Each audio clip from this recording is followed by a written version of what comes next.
my fellow CEO, Mike Lindell, apparently went to the DNC, but had to disguise himself first. Mm-hmm. And so he decided to shave his mustache. Can we do we have a picture first of Matt Walsh?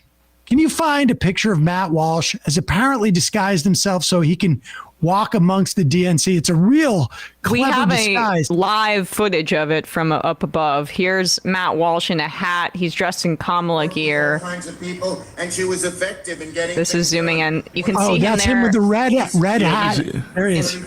They're gonna cut back. There he is. Oh, how funny! Is his hair really that long for a ponytail? Wow. No, he's wearing. He's got a wig on. He's got a wig on. He's a wig. Ponytail wig. Okay. He's been photographed in this wig before. Republicans, men, Crowder, I include in this, love dressing up in long, luscious wigs.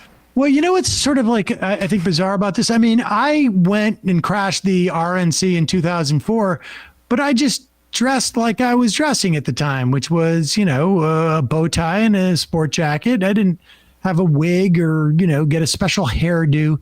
But the bow tie was just how you were dressing at the time, or was that a Tucker Carlson dig?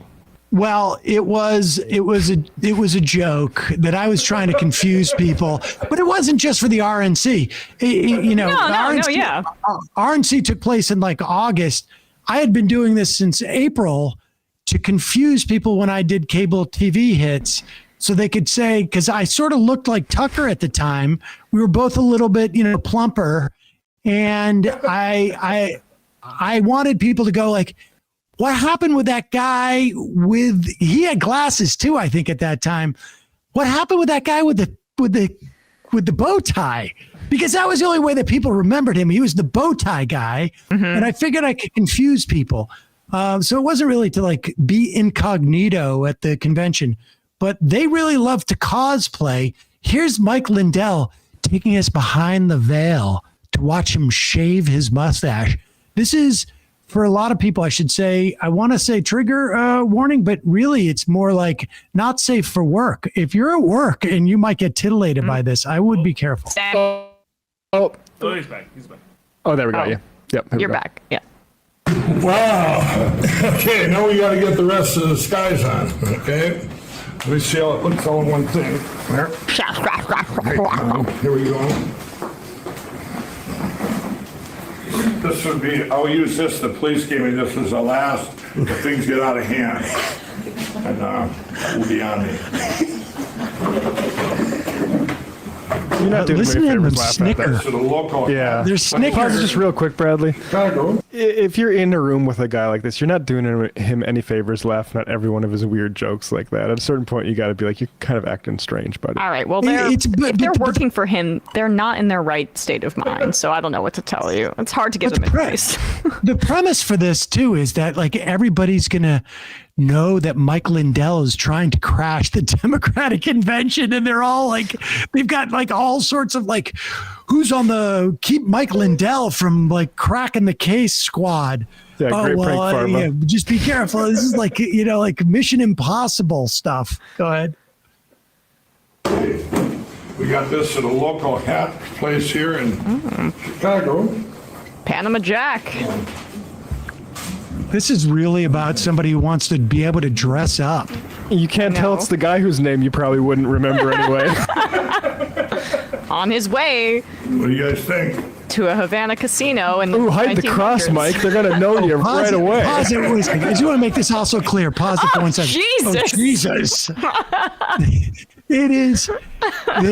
They are trying to disguise a lunatic, crazy guy as a lunatic, crazy guy, just a different one.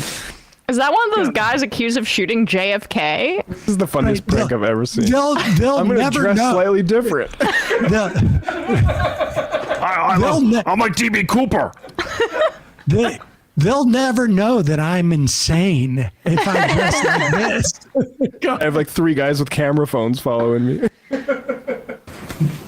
Looking good. I knew you would, baby. Oh, yeah.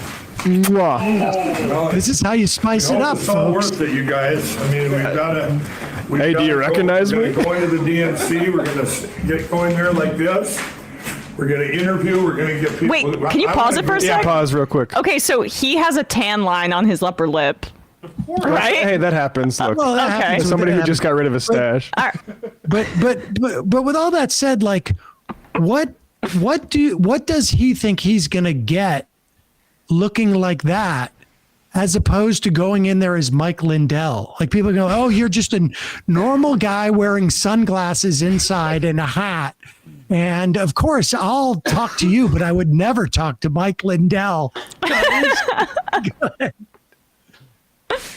Go in there like this.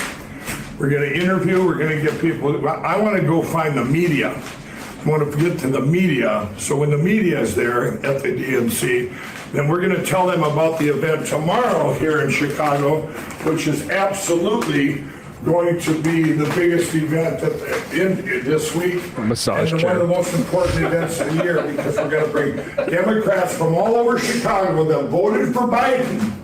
And now they're voting for Donald Trump, and we're going to ask them, why are you doing that? What made you switch? Okay. Wow, that's so deep. We have to get to when he got into the convention center. Sam, have you seen this video of him having an interaction? No. I'm not even going to tell you what happens. He came in very hot, and you get to watch this and see it fresh.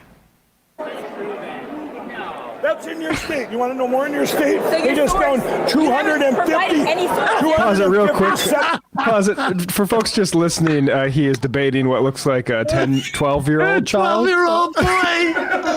This is a Democratic surrogate, I think, for Kamala. His name is Noah. It's Knowa. He's like a little boy influencer. Yes, a little boy influencer. He's and what I mean by that, he's a literal child. Like he is probably 10 years old. This is at one point, like when we were doing the Ken and Ken parody, we did a Crowder parody where like I debated my then 5-year-old son, and this is literally what it looks like. No, Mike approaches him. And Lindell makes a Noah's beeline. Lindell makes a beeline for him, like finds him. Like, There's so the you're a kid. seventh There's the grader. kid. Let's go. Let's go. He's not gonna recognize me.